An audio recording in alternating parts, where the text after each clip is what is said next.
This program is called Mechanics of Money for the simple reason that we have to have a system about money. But what I worked out was that through my professional life, I always was puzzled why people wouldn't do things that seemed sensible. So after studying the psychology and the philosophy of it, what I found was that if our philosophy is not right, so in other words, if we haven't thought out what our values are about money, if we don't understand the psychology, that's the things that we're wired to do or not do, from birth almost, then it doesn't matter what systems we put in, they end up not being followed.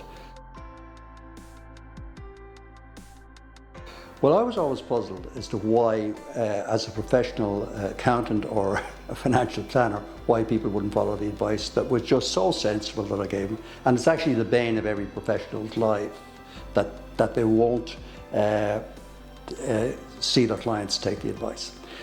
So I started to study that, and that led me into behavioral stuff, so social and emotional intelligence, DISC, behavioral systems, and neuro-linguistic programming.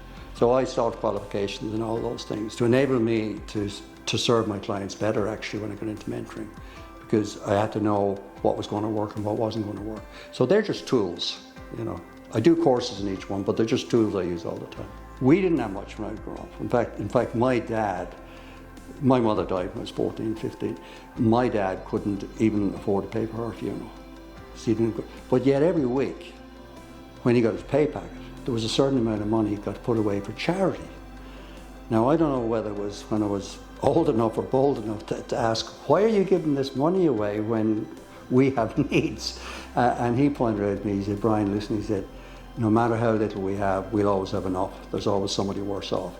So that created for me, even though we didn't have a lot, the understanding that it's an abundant world. And if we think of abundance instead of scarcity, we'd end up being able to change our money habits. But that scarcity about money also flows into time. A lot of people who think they haven't got any money, they don't think they've got time frame, they're always busy, busy, busy. To change a habit, you need to really have three things. You need to have the motivation to do it. You need to have the ability to do it.